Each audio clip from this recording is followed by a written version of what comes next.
Welcome to a special episode of the Speaking of Tea podcast paired with the Empowered Soul podcast with MC Mama Bird and Rachelle Mecca. This episode is a conversation about Valentine's Day in the context of self-love. Enjoy the conversation.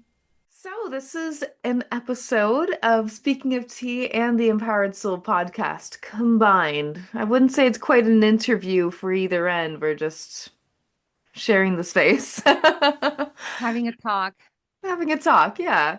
What tea are So, you drinking, by the way? today I am having some show pour. So it's like a fermented style tea that gets aged usually. So this one I don't know. I usually have a lot of details about each of my teas, but this one I don't have a lot of other than I found it in a little Chinese shop in Victoria's Chinatown back in 2020. And I think I hadn't even touched it or seen it for years. It was just somewhere. And I think it's better now than it was back then because it's actually gotten some time to age. So, Oh, very nice. I have to take some of your tea lessons and classes. absolutely. Yeah, I am. I need some tea students, that's for sure. Yeah. I love pu'er. I do drink pu'er sometimes, but I do drink, I have to say, my coffee. hmm And I love coffee. I come from Honduras, so it's a coffee producing country, and it's like Uh, really a big part of my culture. yeah. But I do drink tea in the afternoons and coffee in the morning. Okay. Lovely. Yeah. Yeah. I think pour is, especially show pour, is the best complement to coffee drinkers because it's got that depth and that weightiness, dark. Um, Yeah. yeah. Yummy. Yummy. Yeah. So I'll just do my little intro here. Welcome back to the Yes. Speaking of Tea podcast. I am your host, Rochelle, and no, I already messed that one up. I love it Talking though. about all things tea, poetry, and the lifestyle surrounding the two. I know now you have somebody watching you. I just did it backwards. I do actually make edits on mine, by the way, because like I Yeah, was telling you, I have sometimes pronunciation things that I'm like, oh, that's not the way you say that. it's fine. All good. And Beautiful. Marcella, tell us a So, little bit about the Empowered Soul podcast, and then I'll introduce well, you a little bit. yeah, well, I'm just so happy to be here and that we made this happen to do a little Valentine's edition for our podcast. And you will hear my son in the background. And at one point, he may actually be part of this. So I hope our listeners can have a bit of patience with that. The Empowered Soul podcast was created last year, and it was coming from a place of inspiration and time to finally put forward into a space like podcasting a lot of my downloads, poetry, and feelings. And I especially dedicated a lot to my spirit family in heaven. And I feel like they're a really big part of what I'm doing and creating in my whole art and music, poetry, blogs, and podcasts, and that's why it has the soul part in it as well. And let's see, I'm a mama. I am a certified yoga and meditation teacher, and I'm also a Reiki practitioner and an artist, a podcaster, and right now I'm in training to do soul regression therapy. But I like to keep it super simple by saying I'm just consciousness having a human experience. So that's my Beautiful. little intro. Oh, I love all of it. And I totally agree that podcasting is a great way to combine a whole bunch of, um, let's say, traits of yourself or, your poetry or the things that you're learning and the spirituality and everything. Because, well, then also as a soul having a conscious experience, or however you just put it. Um, we we just kind of get to speak and flow, especially as podcasters. We might, have an idea myself and, when I just kind of speak, right? Like I have an idea of where I'm starting, but really it just starts to flow eventually, right? Like I literally just start off that sentence stumbling and then it flowed. Yes, yes. But And then then it you're, all comes through because we have an intention or we have things that we were just going through for the past week or so. And now it all kind of wants to be pouring into the microphone and into this moment. yeah.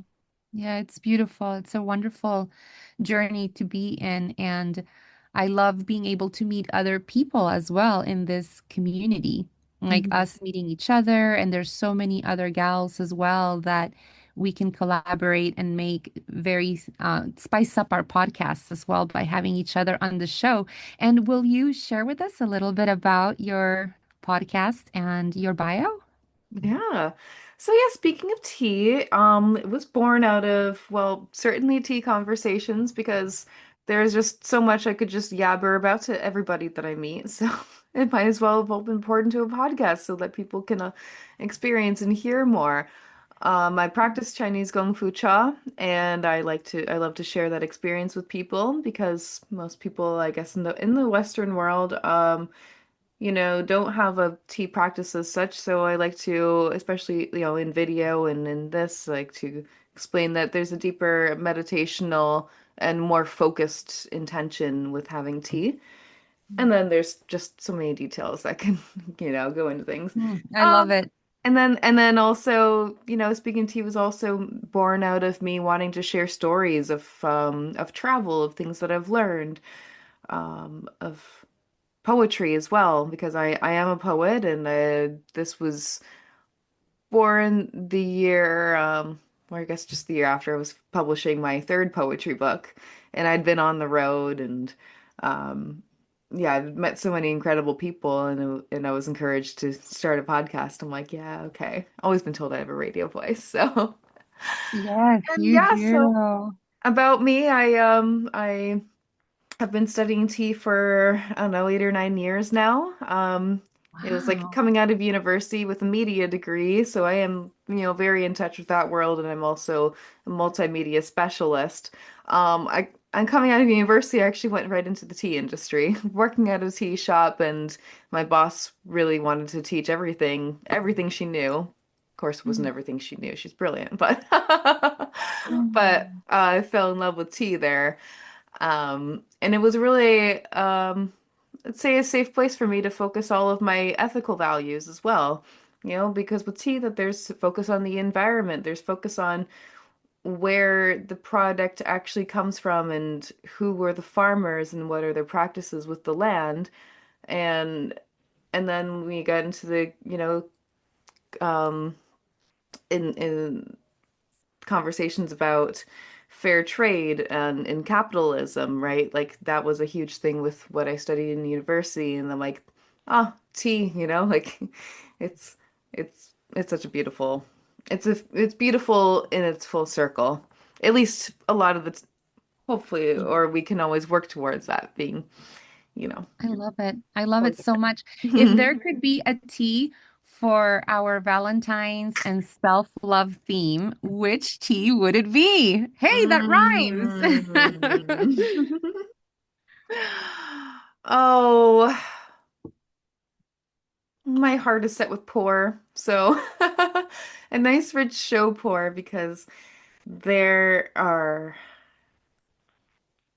okay, you know what? I'm gonna go like in a specific one. Bulang Tribe Mountain in China. A Bulang show pour because it has these like rich chocolatey notes, very earthy and grounding, and it just it's so sensual.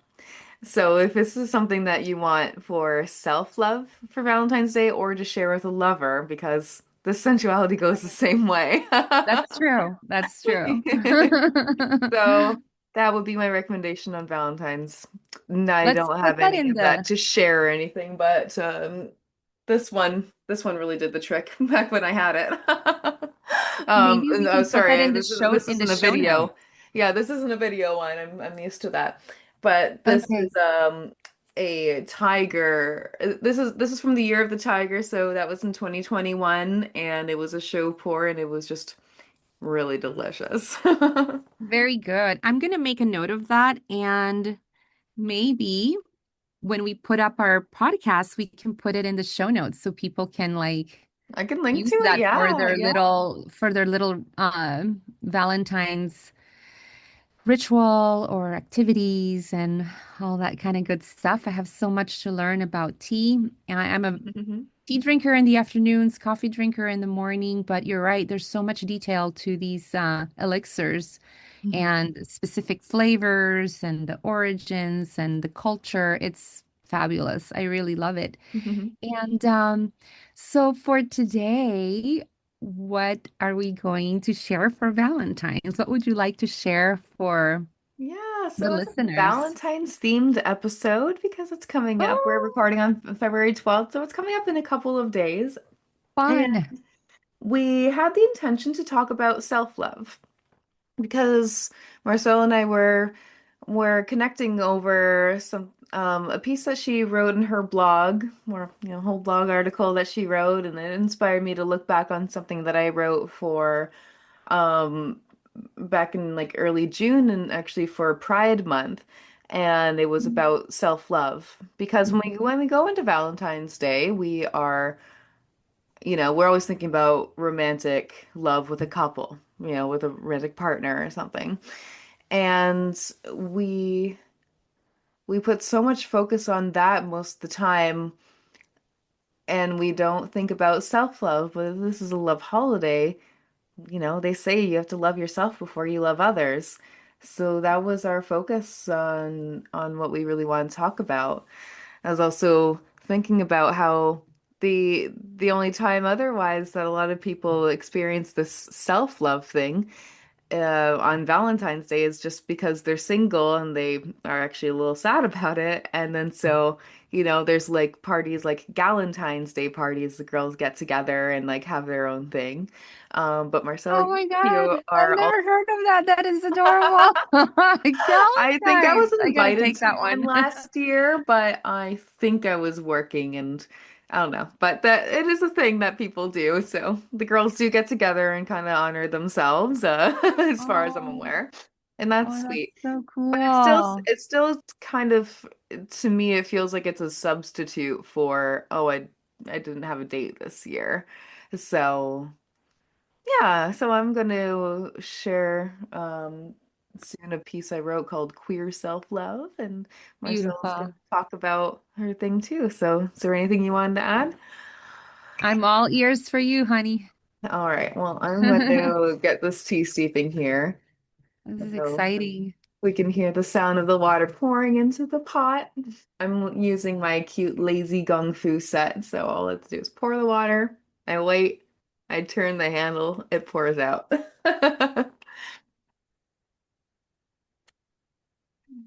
Okay. Queer self-love. In the quest to figure out who we truly are, a lot of us end up dating a lot.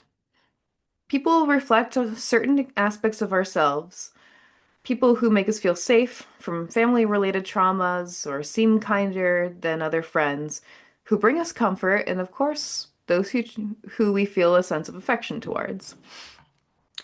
We always have influences guiding us to date and find love and happiness with a significant other. We're told it's what we should do. So we make sure that our outer appearance is fit to attract another person, and sometimes we perform for their attraction. Mm. The one love that is less talked about is self-love, the non-performative, true expression. Sometimes we are told that we're selfish to do our own thing, or to do things for our own fulfillment. Other times we're told just to be happy being single. What do we do with these mixed messages? Self-love is the greatest quest that we are forever following the path of. We hear you have to love yourself before loving another.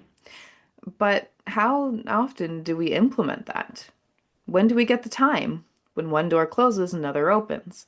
At least for me, that's what my love life has been many times. Not allowing the past love connections to fully process after those breakups. Now I'd like to say I've taken the time and developed a beautiful sense of self-love. The love that I always should have embraced first. Because without knowing my full self, what is somebody else going to love but a reflection of themselves? I now recognize the many ways that I love myself. She's beautiful. Now that's pretty clear. Mm, mm, it's so good.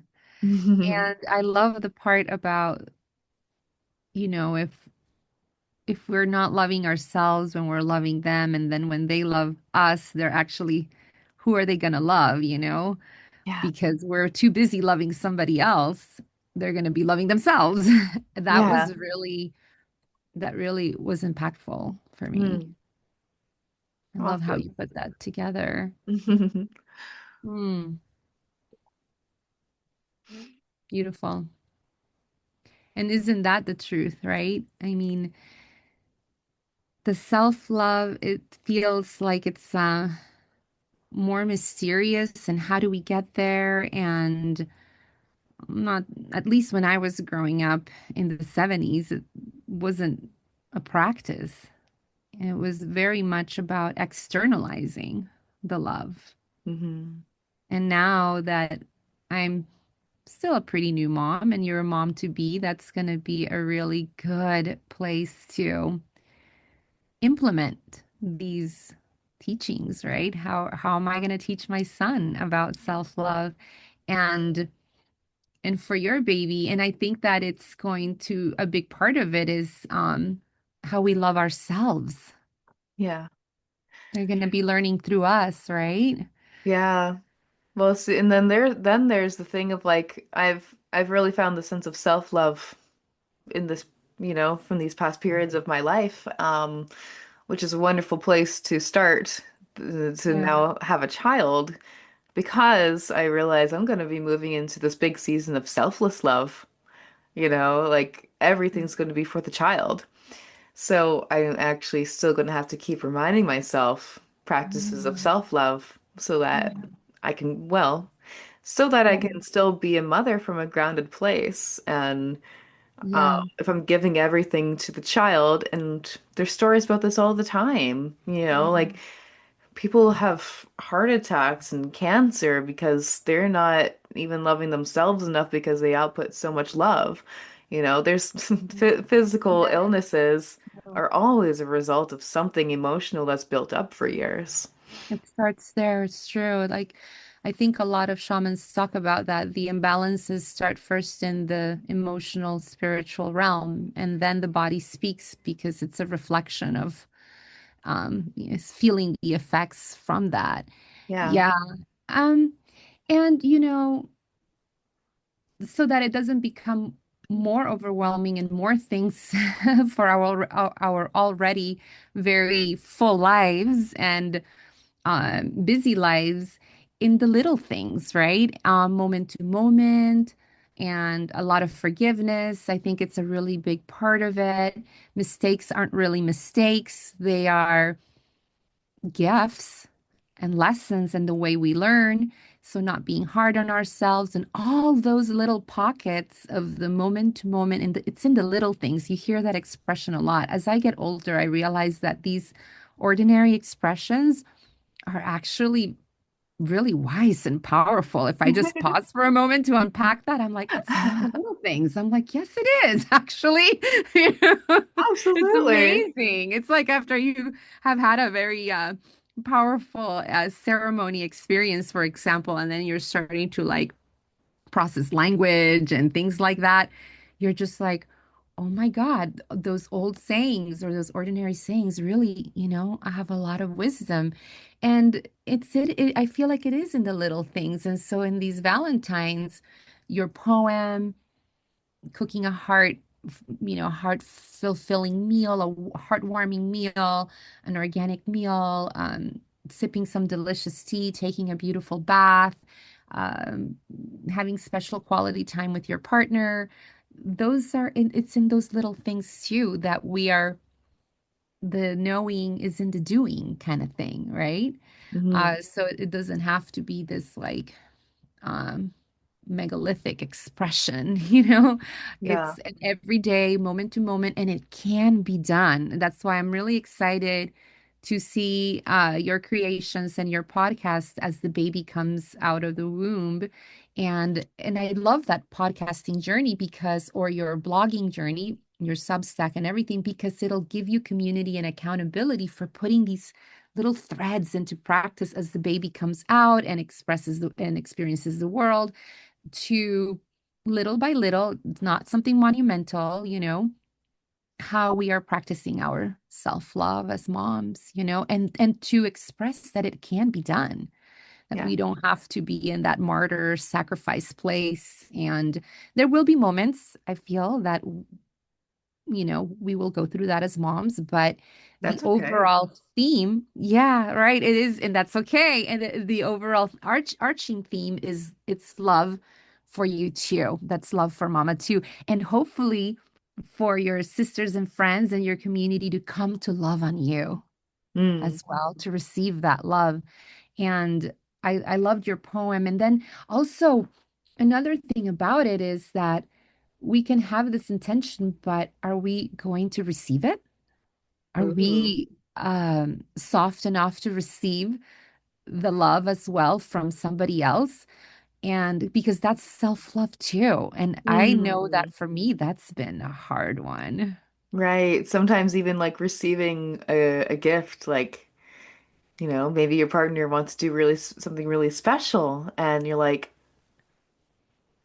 I mean, I know I wanted roses for Valentine's Day, but I don't deserve this. Well, sure you deserve it. They thought you did, so receive it, you know? Yeah. Yeah. No, you spent too much money on this.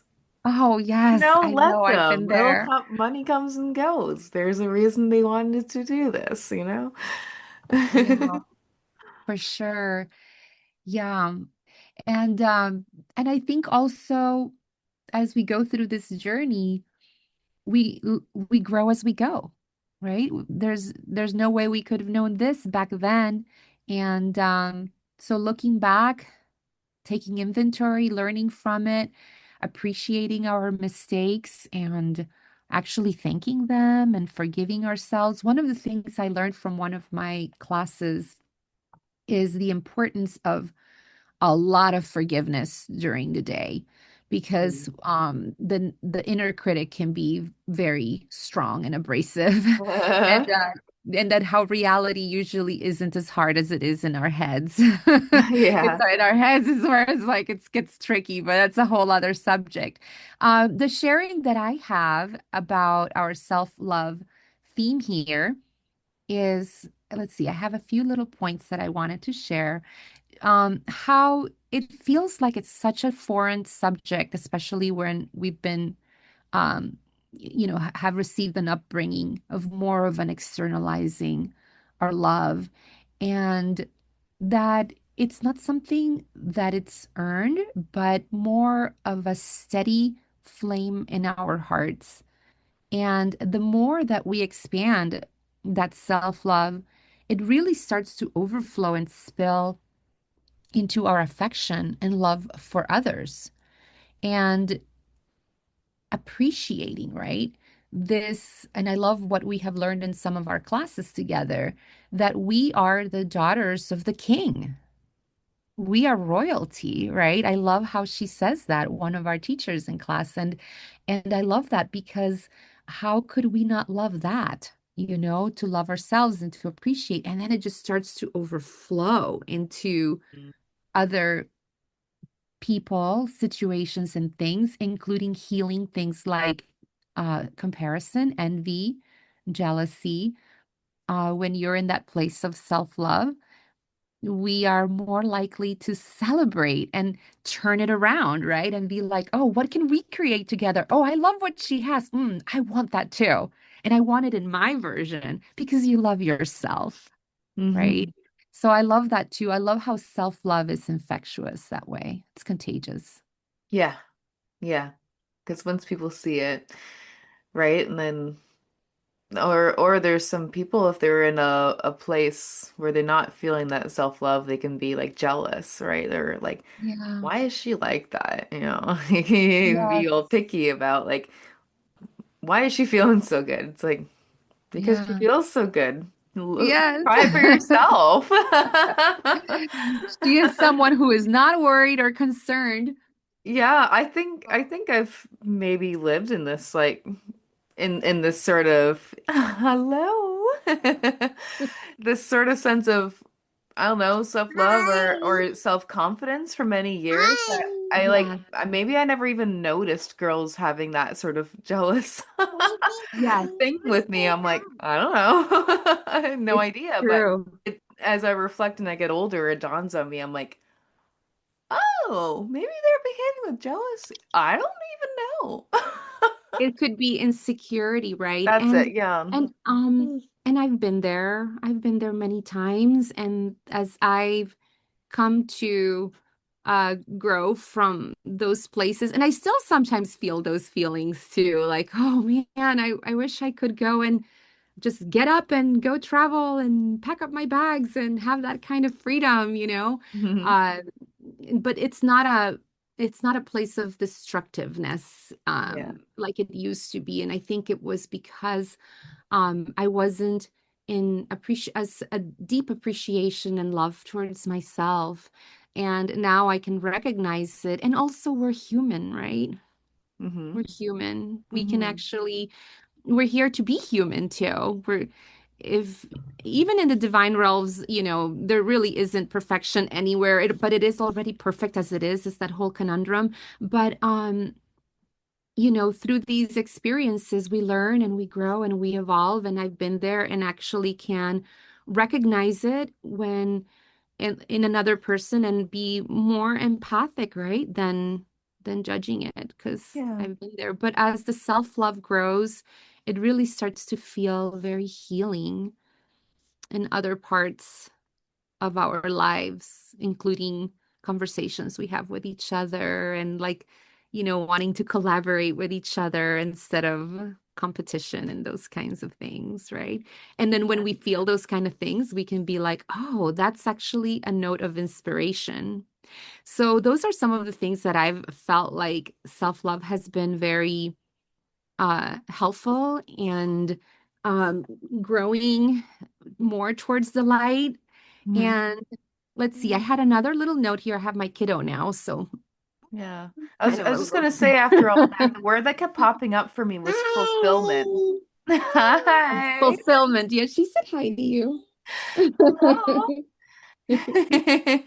He really wanted to say hi. He's like, I want to be part of this. So I know what you're sweet. talking about. It'll be really fun when you have yours. We can like actually have our kids on the show. Yeah, that'd be cool. Um, But what did yeah, you say the about word that kept popping up fulfillment? was fulfillment, and I Mhm. feel like that's coming up because self-love is like knowing that you can feel fulfilled by yourself or your own like that when you feel fulfilled, like you're not craving other things or craving external things. And so it's this like you said that like that the well that like overflows. Yeah. Um, I don't know, I Yeah. just wanted to kind of pop Or that in like there. contentment, right? We're Yeah. very content and grateful for what we do have, right? Yeah, I Hmm. was I was feeling that a lot yesterday actually when I was with my girlfriend and one thing she shared with me and I realized I'm like I can get really caught up with my to-do list and the implementation of things we learn in class for growing and actually to take a pause and just appreciate what's already here Hmm. and to have that sense of contentment for our health, for the children in our lives, for our families, our creations, our evolutions, and that to trust that it is all happening and that our purposes are getting fulfilled by even this doing this together right now. What a beautiful sharing, right? To Hmm. be and to have this conversation. And then Yeah. another one that I had in here was when self-love leads, our Valentines overflows naturally. Ah. touching how we meet ourselves, the divine, and one Hmm. another. It's kind of like the fountain of youth where we come to drink, right? And it overflows into all the different aspects of our life. And that peace and happiness are not luxuries or rewards, they are paramount and Mm. essential and a guiding compass. And when we have self love at the center, I can only trust that good can ripple outward from this, overflowing into all my relations. And I also said here, I'm not always tidy or perfect with any of my doings. It's a process. And we talked about mistakes. There aren't truly mistakes, they're actually little gems and Mhm. part of our curriculum. The learning and the knowing live in the doing. It's a hands on practice. Yes. So, Wabi and sabi. We say that a yeah. lot in the tea world, or I guess it's Japanese, but no. Oh, wabi Oh, sabi. I You know, love that. it didn't go perfectly. It didn't go according to plan, or I spilled a bit of the tea when I was pouring from the pot to the cup. Wabi sabi. It's all good. Oh, that's a good one. I like that. And then just learning how to relate with the world in ways that are more nourishing for my nervous system Mm. and my heart. And it goes back to that peace and happiness, right? That Hmm. will help us to have more presence and commitment, forgiving ourselves often. We're not here to be perfect, but that's the funny thing, but we already are, because it is perfect as it is too, right? Yeah. Um, Everything that is happening because it should be happening. It's the Yeah. serving of the moment. Here's the soup of the moment. Here is your experience of the moment being Yeah. served by life, your restaurant and your waiter. So so I also in my blog shared a few things that were helping me that were simple and accessible because our lives are really full and busy. And so little things like hand on your heart when you're feeling nervous or like you need some calming or anxiety. Um, Slow mornings, keeping the phone off more. And I like what you were sharing with me earlier, resting and sleeping more. It's so important, especially when you're making a little human. Mhm. And fun is not extra, it's actually essential. Nourishing foods, water, little pleasures that actually remind the body that it's safe to receive. Even Mm. 5 minutes with your warm mug in your hands counts, especially when they start to walk. And you're like, oh my God, I need my running shoes. This little being. Who is this little being? It's just like a little whirlwind, a little tornado, I call it sometimes. And you're like, okay, 5 minutes, my mug in my hands, or my 5 minute bathroom break. I'm the one who needs the timeout, not him. That Ah. counts. It's just those little things. And then rituals don't have to be elaborate, right? Can be a walk in nature. Hold on, honey. And a prayer, a little imperfect yoga, even if it's just another 5 minutes of that, right? I will take what I can get.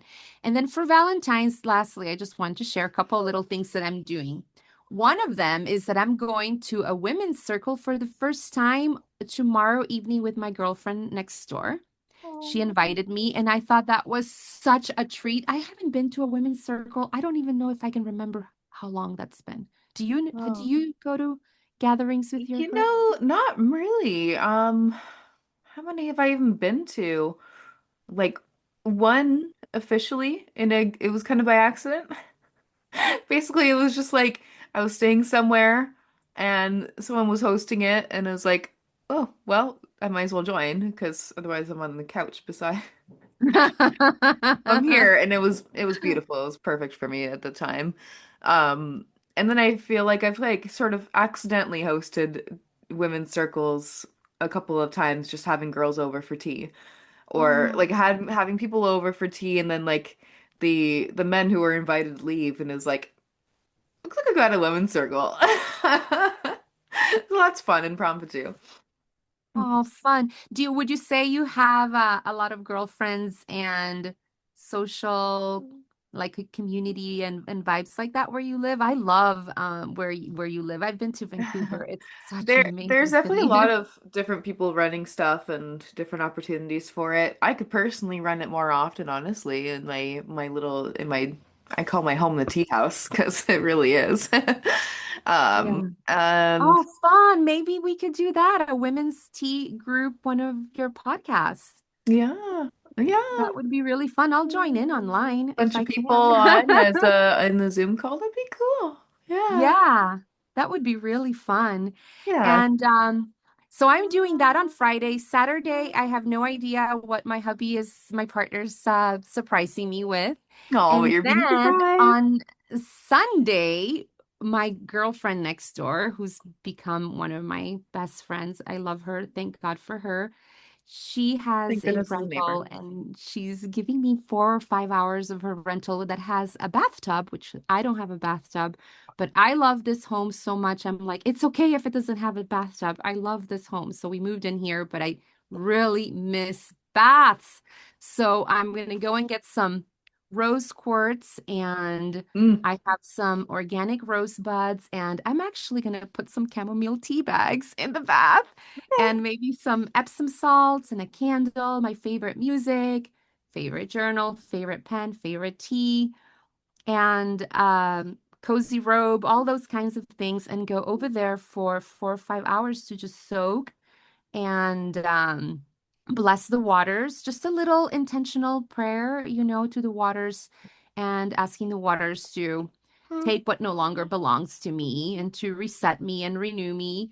And then, oh, I also want some chocolate too. I want to bring some chocolate and just have that for myself, Absolutely. uh, because I know that when I'm nourishing myself that way and I get those breaks, I can come back into the parenting journey refreshed and renewed. And I know that that will also help my partner and my family to, especially our kids, to see how mama takes care of herself. And Hmm. so that's what I'm doing. And I know that my family will also feel better as a result from the good things I'm doing for myself. And also, Yeah. I want to support my partner in doing things for himself, for his self growth too. Good. So there's all Yeah. those Lead by kinds of things example. too. Yeah. Right. But Right. also I think it would be good Yeah. for you to do all that to integrate everything you've been studying. Not that you Mm. have to sit there and think about all the stuff, but just like let it really sit and soak into you. Give yourself all that self-love and after all the Yeah. study and whatever you've been doing and really Yes. re Renew. refresh I yourself, rejuvenate chose, yourself. and since you're a connoisseur of these things, and thank you for that reflection. I chose rose, chamomile, and lavender. Do you think those are good allies to Oh, have for something absolutely. like this? Oh, yep. Those are full of love.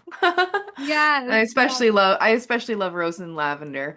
Oh, yeah. Chamomile is nice, but it's not, it doesn't sit there as one of my favorites, but yeah, Mhm. it still does it for people. It can be I calming too, which I thought would help. And I also like essential oils and oil diffusers and things like that.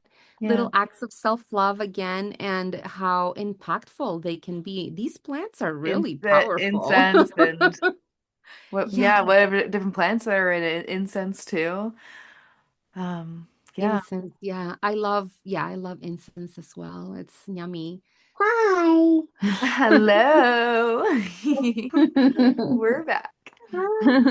So I had a question for you because I Uh-huh. really enjoyed your podcast on the Aquarius season.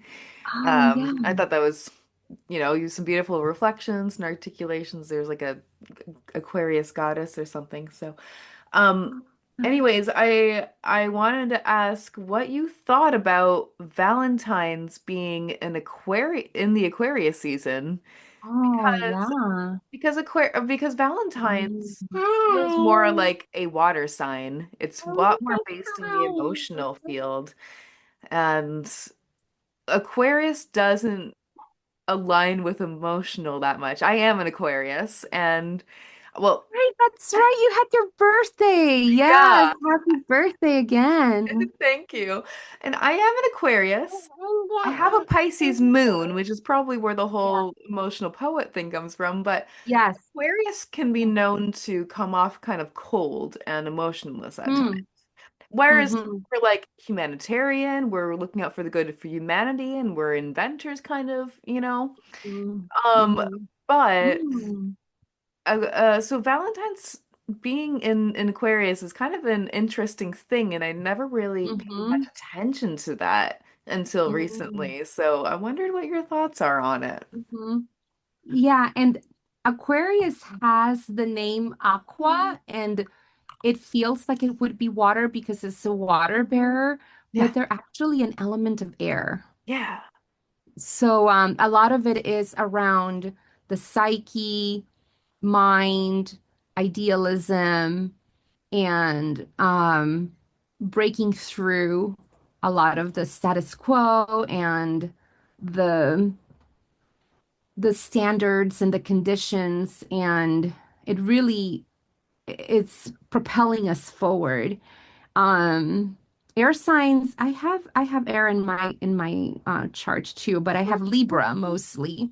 Ah. And I really appreciate that because I'm an Aries with a Sag rising, so there's a lot of fire there. Oh, And okay. the Libra keeps things more diplomatic and gentle, Oh and yeah. the Aries can be very full on. He's an That's why I Aries like you. I'm too. like because I've dated a lot of Aries, but there's always been a problem with it. And I figured out after a long time. I thought my rising sign was a Pisces for the longest time. Then I finally figured out it was actually my rising is Aries, and I'm like, that's why I was always looking for this Oh. reflection of myself. I was looking for myself. That's why I liked all these Aries. But Aries are wonderful, and I love their personalities. But it keeps not being a match. And then the air is fueling that fire, right? Yeah. I think that's a very good question. And what comes to me right now is the reinvention and the proposition by Aquarius to do exactly what we're doing right now, which is redefining love through the angle of self-love. That's what an Aquarius would do. And it was actually Hmm. your idea to do this podcast. I shared with you my blog, and you're like, oh my God, and I wrote this, and like, we should do something. And there you are, as an Aquarius, Hmm. creating a new uh, position for love, which is inclusive of the primordial love, which is self-love. It's kind of Hmm. at the root of everything, right? If yeah, I don't like to be so black and white about things by saying if you don't have self-love, you can't love anyone. Is that true? I mean, it's just that I don't think that's entirely true. It's a different expression, flavor, texture, color, vibration, or whatever you want to call it, of that form of love. Yeah. Um, because we've been there a lot of times where we've had some self-love, but maybe not as strong as or stronger as it's ever growing. It's Yeah. not like you can just check it off and it's done. Your cup is always getting full because your cup, as it gets full, it's overflowing and you're giving to others. So it's kind of like this perpetual giving and receiving and refueling yourself. Hmm. And it was your idea to do this podcast, and you really wanted to present this um, beautiful way of receiving and giving love through self-love and honoring ourselves. And that's what an Aquarius would do, right? Well, yeah, well, it's Do you interesting think? because I'm reflecting on when you said that Aquarius is like breaking convention and, Yeah. invention stuff, right? And it was like, when I look at Valentine's being a very commercialized holiday, I mean, it's it's like we're being told that this is the time for love, and being sold all of these different things, and businesses are all in on it to sell you different products or restaurants to sell you great experiences. That's lovely. But it is this very like conventional and not regimented, but like this is on the calendar and Yeah. this is what we do. And Yeah. and When it that's should be every and day, really. that doesn't have Aquarius quality at all. Uh-huh. Uh-huh. And it's kind of like Thanksgiving. Thanksgiving and self-love should be part of the buffet, of everyday Mm, nourishment, right? Like giving yeah. thanks and loving ourselves and loving unto others. Um, but maybe the connection for me from that great question is that Aquarius is here to provide a different radical perspective for what love means for you. Mm, And maybe sometimes Aquarius can be very much like, and it can include this type of love, which don't forget to add yourself in there, kind of thing. And hmm it is very radical and rebellious. Some people, I was listening to a book the other day where a woman admitted that when she was so foreign to self-love, and she's now in the heavenly realms. She's crossed over. So mm, she must have been from it's Elizabeth Kubler-Ross, who wrote a lot on the spirit realm and death and dying. And so I don't know what year she was born, but she's from a different generation. Let's say maybe she passed over in her 80s. I'm not so sure because I don't know her bio very well. But that was a different generation. And she said that when she heard the word self-love, she imagined a woman in a corner doing herself in a sensual sexual manner. She's like, that's how radical it was for me. I didn't know what self-love was, and that's the picture that came to me when people would talk about Ah, self-love. And wow. look how far we've come, That's true. where now this word is more maybe it doesn't paint that picture to some people, maybe it does to some still, but For a uh lot of it's you starting know to mean lighting a candle and honoring yourself.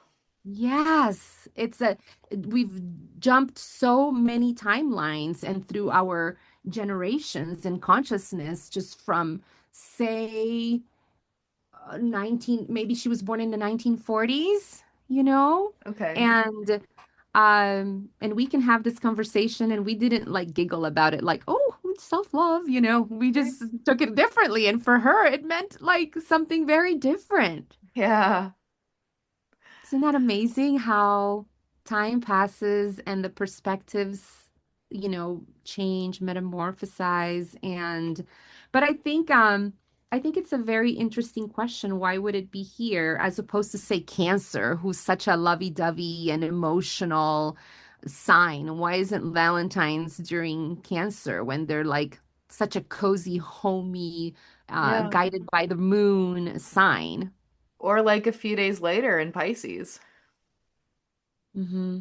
Oh yeah, Pisces is a water sign. It's coming up next. So, I mean, Yeah. it's you can almost account for the cusp, I guess, but it's, you know, it's close enough to, 4 days, 4 or 5 days off. But Yeah. yeah, it's interesting. But I guess like, I guess there's if I'm just going to keep thinking about it, different elements. People can be known to make these big, thoughtful, romantic moves, like they big romantic gestures for Valentine's Day because they want to make it special. So that there Mm. would be more Aquarius Uh-huh. energy, just to think big and how can I really show my partner this kind of Oh. love? Ooh, I like that too. That's And then very businesses true. are thinking about new ways to create special experiences as well. Like it's not, I mean, it's not just for the commercialism. I'm still, Yeah. And that's still something I'm growing out of. Like it's all capitalism. yeah, But yeah. it's true. People are actually thinking deeper about making a special day out of it.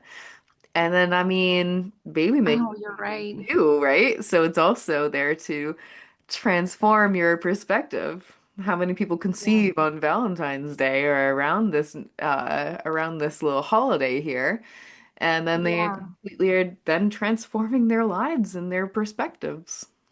Yeah. And then we're also during that time of Imbolc that just happened and the Tu B'Shvat of the Jewish calendar and how it's all about tending within quietly what's growing within in the roots before the sprouts and the blossoms. So that's Okay. another synchronicity there that is relevant to our topic because if this That's is the month true. of love, then it goes down to the roots and within, going back to Mm. within. I think I And still need to that listen to that second half of the episode where self-love. you talk more about the Jewish tradition, but I remembered about the trees. Yeah. Yeah, yeah. And they sample um in this Tu Vishvat different fruits and of different trees to sample and celebrate all the different kinds of trees, which I imagine dates must be one of them. Probably olives. I'm not Jewish, so I really don't know, but I did spend a lot of time in Israel many years ago. Hmm. And um, I imagine it's also about flavoring, sampling the different offerings of the trees as a way of honoring the diversity and the fruits that do eventually come with time, but that before you get to the fruit, you honor the infancy of those creations. And how those creations are made are from these quiet moments of stillness, the roots tending to the roots of the tree, the energy that precedes manifestation, all that kind of stuff. And I find it connected. It's a really good question. I didn't actually link it in the podcast because I was hoping to make something about Valentine's actually next week just because my hands are always full. But um, now that you've raised the question, what perfect timing? And it leads me to believe that there could be a connection there, at least for us, that we're thinking about these questions. And there is so much meaning and resonance to these holidays and timing of them throughout the wheel of the calendar. Hmm. And I think that it's maybe a reflection for, well, you want to experience a love, more love in your life or a month of love. Tu Vishvat and Aquarius and the Imbolc maybe, and also nature in its own way, what's doing right now could be saying go within, go to the roots. And the self-love can be um, your rooting start, the seed within. And from that place, the love can be more authentic, more rich, more true. We can actually go back and look at somebody in the eyes and really mean what we say when we say, I love you, you Hmm. know, and including those people who have challenged us and who know our deepest secrets, like our dogs, our partners, they see all parts of us, right? It's like I remember this one little story. I'm gonna give closure to this topic right now just by saying this. I remember this one story where um I was in a yoga class, I think, and somebody said, well, if this person is really who they say he is, this meditation guru or a meditation teacher, some of the people that could really vouch the most for his character would be his ex-partner. The ex-partner is the one that would really know. So let's take off the pretension and let's just be who we are. We all have Hmm. moods and hard moments and moments where I've actually been tending a lot to my anger and really getting to know it in order to release it, understand it, grow from it, evolve, not shame it, not stomp on it, and be kind of investigate why did I get angry in that moment? So Yeah, loving all the parts of us, and absolutely. being real with it. Yeah, well, I mean, I've also talked with my current partner, about like, am I a bee? Dash, dash, dash. Yeah, just because someone said it in a movie, she's asking her husband, and I'm like, I look at him like, am I? And he's like, no. I think that's because you're dating the best version of me. Because I've already, dated other people. I've been frustrated about little things. I've gotten mad about little, stuff. I mean, I'm not really one to pick fights anyways. I don't see the point. Um, but did used to have a harder time opening up and being true about my feelings and vocalizing stuff. So that's like a skill I've developed a lot over time. So, but Mhm. yeah, so it's like, yeah, he just gets to see the best version of me. But if he wants to know more, yeah, he would have more conversations with my ex-partners. I Who can account for who I have know. been, and that's beautiful. I do like to think about that sometimes. Friends, ex-partners, and well, of course, your family would be happy to Yes, remind you about stuff, yes, yes. about all the things and Oh, versions of you that you have been, and it's that feeling of oh, like when you go home and you see your family members and they're oh. like treating you like you're still 12. It's like, how do you do that? I'm this wholly human now with experiences. Mm. Yeah, it's like time got frozen there. Yeah, yeah. You want to freeze time? You want to see what a pause looks like? Go home. Go home and straight up. Oh, yeah, it's true. And I think that maybe maybe parents sometimes do that because they're very attached to the memory maybe and the nostalgia. I don't know. I can't Yeah, put words to um what my mom was feeling. And also, it's a different generation and a different time. And as we can see how quickly things are shifting and changing in the world, yeah, I mean, I have no idea what our kids are going to be experiencing at the rate of where we're going right now with this accelerated, expanded consciousness thing that we're going through. yeah. But yeah, maybe for my mom, she was had kind of had that frozen in time thing that you're describing because she didn't want to let me go. Or it's She just wanted, that that's what she was you know, experienced of you, right? And like yeah, that's when you're in her household and what she can remember and what yeah, she's part of. So like, right, when I think about me going to right. university, I'm like, how did you pay for 4 years of university, but like not have much of an interest in what I studied and like we don't talk about that stuff, right? It's like, how did you fund all of this for me and then like not involve yourself? Like I just am a person. I am her daughter to her. And so like that's a really sweet and interesting thing for me to reflect on. Sometimes it's Mhm. just frustrating, like, but I have real intelligent things to talk about here. But Yeah, but she wasn't a part of that world. She wasn't in those yeah, classes. She wasn't in that study with me. So it's just a different, that's my personal experience. That's me going on being an adult, but her yeah. memories are what we do together. It's almost like a different language for her, perhaps even. My mom didn't know how to relate to that. She just Yeah. was a little uncomfortable. I may lose control here. I have no idea what you're talking about. Let's just talk about what I do know. The Well, parts and of you also that for I've my always known, even though I'm like, I don't want to be stamped with this forever, Mom. I've actually changed. But then when she would do that, there would be my anger. And I'm like, oh, I guess I haven't really yeah, outgrown that too. So she was right. I mean, yeah, it's so funny just how the whole thing spirals. But yeah, that was one of the major things that I really wanted to get to know, investigate, heal, outgrow, evolve, but not from a place. I wanted to see it differently with the anger. I didn't want to shame on it and be embarrassed about it.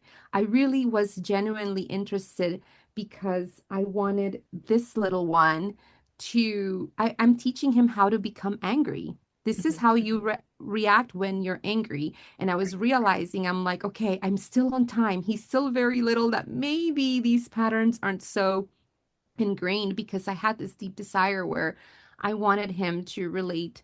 I was hoping, that he could relate to it differently. And so at home, we're really putting that on the forefront as a form of evolution and growth, and not being embarrassed or ashamed about it. Okay. Um, Yeah. all those parts of us, I guess that's related to the topic of loving all the parts of us and loving what is and not stomping on ourselves for the more difficult ones. And yeah, and how family can really trigger those Hmm. wounds or experiences, right? It's tough with family. It's tough. It's the And hardest. You but can you go know, it's the miles of the nugget of it spiritual too. growth and then you go home and it's like, oh. It feels like depletion. Here we are again. Maybe I haven't fully learned it 100%, but I know, I think we do. I think there's just layers to it, like the peeling of the onion thing. I Yeah. just think that there's just so much there and so much more. Yeah. It's like you have to like kind of teach them who you are now. And then that's probably hardest even like in families that are a lot more rooted in tradition. They just are who they Hmm. are and that's who they've been for many hundred thousand, well, I don't know, whatever, how many years, right? And then you going on and experiencing all this new growth, this new personality, these new studies is like, yeah, cool. So, are you helping cook dinner then? Mm. It's yeah, it's interesting. Yeah. Yeah, it's like a foreign language, maybe even. And it's in my family, for example, is very Catholic, and so is the culture and the environment. So it's not like we're a Mm, minority of Catholics. It's like 95% Catholic, the whole country, and very yeah, religious. And my grandma was too. So these concepts were and still are at oftentimes very foreign to my family. So right. you have that extra, It, it's like a shield there almost. It's yeah. like a cement wall, but it's And then okay. I the was best thing raised that that we can way, you do is know? then, take the values that we're learning with other spiritual practices and relate it back to, back to being Catholic or whatever. Because there's, of course, I mean, when we're going on these quests, we're seeking the truth of what these religions were maybe really trying to say. Like, oh, being in that and growing up in this environment, I didn't learn the depth of love and family values or whatever it was because of the way the culture is treating it. But now that I learn these things from another perspective, I can kind of bring them home and express them in my own way. And how self-love to, if I would say those words to a more conservative Catholic person in my family, they could probably interpret it like that lady that I was telling you earlier about, Elizabeth Kubler-Ross. Like, oh my God, what are you really talking about? What is this? I'd like to think things have evolved, which they have in my Just family and reword it culture. like just reword like I it means I am honoring myself as Honoring, a vessel honoring of yourself. God. Yes. That's right. I am As a honoring child of, myself as one of yes, God's children. yes, as God's child, it's true. Yeah. And that's one of the things that I've also learned with time is mm, to meet also my beautiful, beloved family, where we are at, where we can meet. And I used to really want to create that battleground and my way and look how I've changed. And Yeah. maybe that was part of that beginning, knowing who I was when I was younger, that it was so important, Independence. to this is how I am now. And I'm shaving my head and I'm going to put piercings and tattoos. I was so intense about it. As I got older, it was less loud, Yeah. and now it's just part of who I am. And I like more the gentle road and loving them oh, that's another good one. Loving unconditionally. Like, what does Mm. that really mean? Yeah. And the conditions are different for each person. So I Yeah. don't think there's one definitive bar. Yeah. And it's all Love about it, where we loving are in our unconditionally, process. but having your personal boundaries with it. Mhm. That's something Yeah. that, especially as spiritual people, as Reiki practitioners, like I had a huge, Oh, experience with yeah. awful experience with this one girl because I had the sense of unconditional love and healing capacity. I was learning Reiki and Mm. also basically like becoming, being in this bad friendship roommate situation with this girl who was very toxic for me, but I felt like I'm a good presence for her. Yeah, well, as Mm. an empathetic person who is more unconditional love type, that ended up very badly for me. So then I had to learn my personal boundaries. What does it mean to love unconditionally, but still care for myself? Yes, and I like how you can still love on them from afar. You don't need to be in the same room. You learn through that experience and Yeah. maybe through a few more, more Yeah. than you I'm would I'm like. loving I'm loving them by keeping my distance. Yeah. Yeah, it's sending love in that direction, wishing them well, and not and realizing that we don't have to be in the same house, in the same neighborhood, or even in communication, right? Like honoring that. Um, mhm. Yeah, totally with you on that for sure. And I've had to, it takes me sometimes a while to get to that place, I have to admit. Um, I can be very loyal to the point where it defeats the purpose because I keep trying and trying and trying. And then you realize, wait a minute, the vibes aren't really growing here. I'm overgiving. This person is not very accepting of my energy or this perspective. And then once I finally let that go and just accepted it, that door closed. And then so many others opened, like with you and other gals in our group. And I'm just like, wow, this is so great. I'm finding the hearts I can vibe with and share space with and talk and, Yeah. you Yeah. know, so it's nice when we finally let that go and take care of ourselves. And like you're saying, from a distance, Yeah. you're bound. Yes, very good one. Unconditional self-love, but not being I like how Chokyan Trungpa Rinpoche, I used to sit in meditation with his teachings, and he used to call it being compassionate, but not being an idiot compassionate. You Mm. know, Yeah. you gotta have that self-respect and Mm. Self-respect. That's a great way to wrap up yeah. this talk on self-love too. Oh my Self-love, God, but it's also already gone so self-respect. fast. Yes. Yes. Yes. Wow, it went so fast. And here I was thinking, wow, the babysitter is only here for a certain amount of time. And just trusting. He fell asleep on me. Yeah, he's comfortable. He's cozy and comfy. That's when the boobs are really helpful. Yeah. It gives comfort and then you quiet them down and then you're like, okay, maybe I can try doing something while he fell asleep breastfeeding. It's Oh, uh it's a good tool. Yeah, this was certainly. really fun. Let's do it again. I Absolutely. enjoyed it.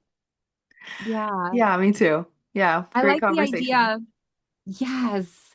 Yes. And I also love the idea of pouring tea and being in community, even if with just another person or two or something, you know, of a sharing that way. Could be really fun too, since you have a studio where you pour tea, but no pressure. Just thought that was really cool as well that you do that, Thank you. that I you need have I that need all the circle. more inspiration on like hosting and stuff. Like I am working on these plans to build an online community like my own of Cathy's, right? And um oh yes, I know. Okay, thank you.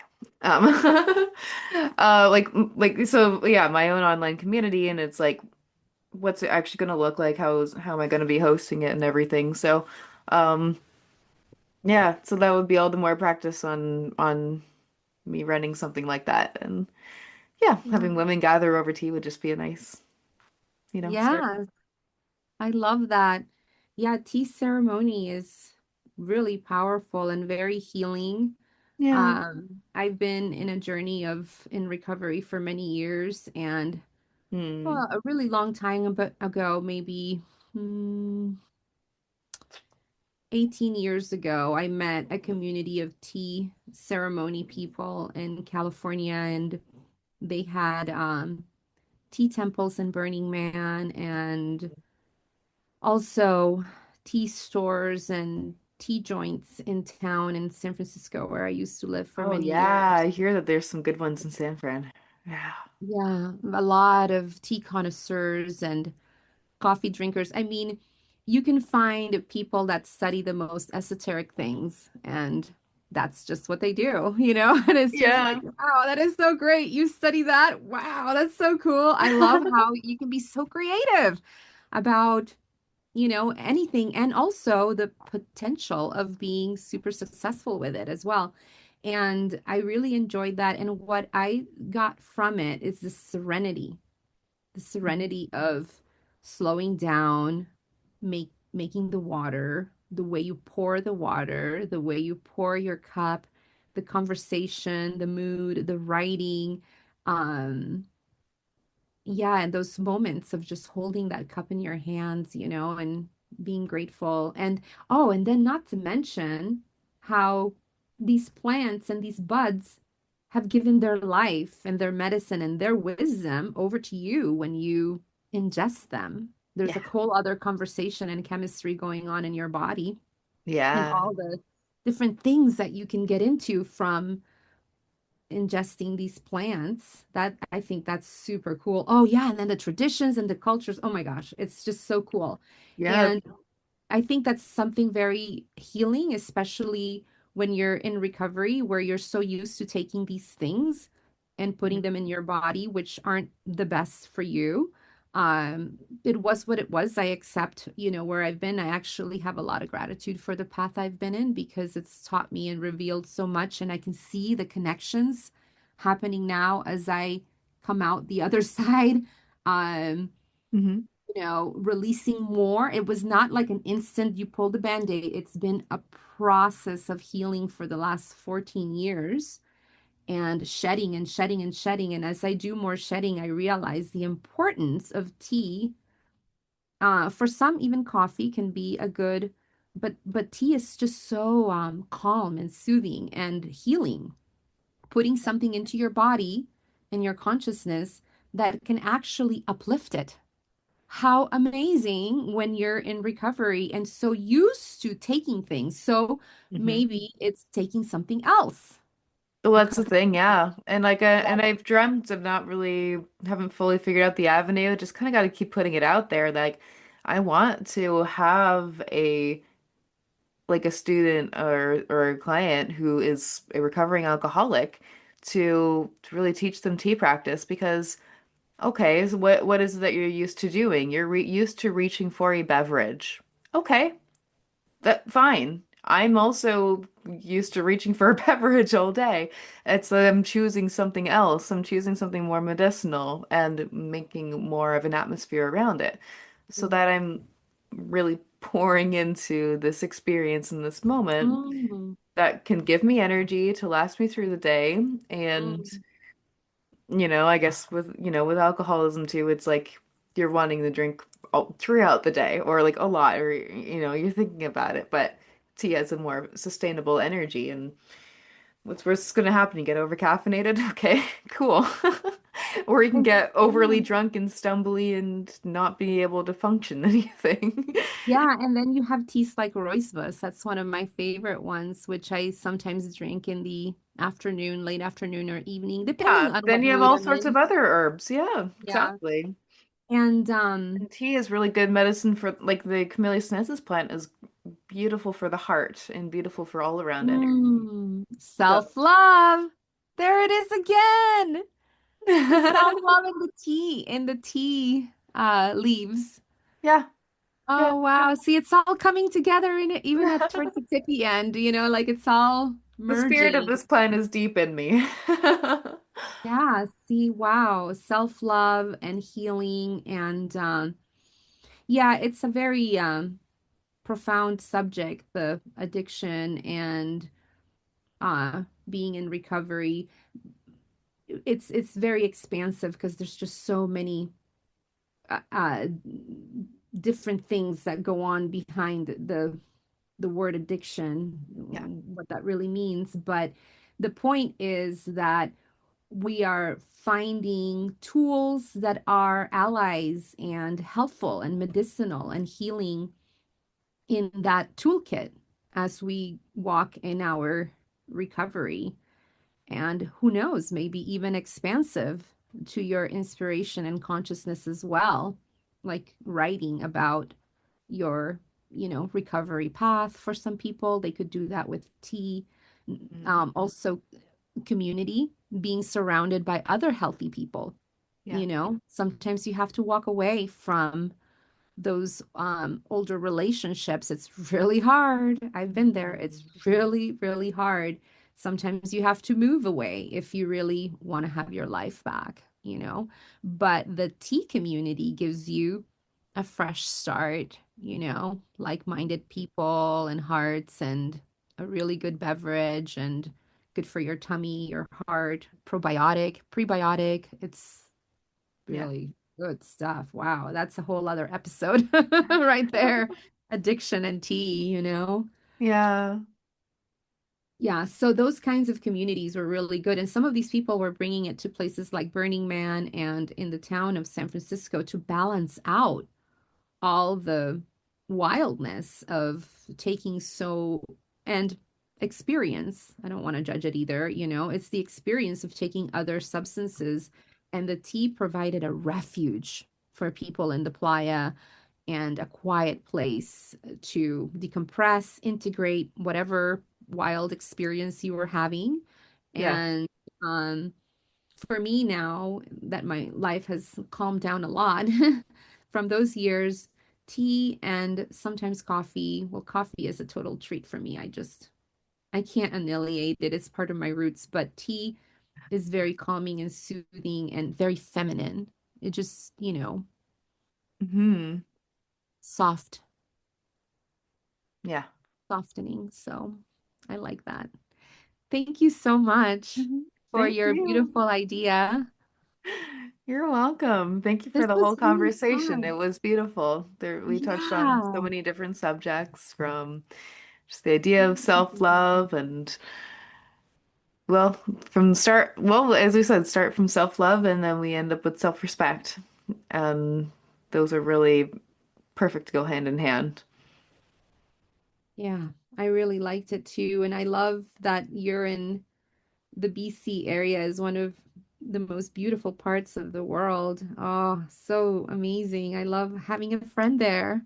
That's so great. I got to cross-pollinate with you over there, all the way yonder. Yay, so awesome. And let's do it again, maybe. And I look Yeah, forward to exhibiting your creations on my podcast when this goes out and it releases. So more to come. absolutely. Oh, you're so beautiful. Enjoy your mama-ness. So are you. All right, take care, Yeah. Marcella.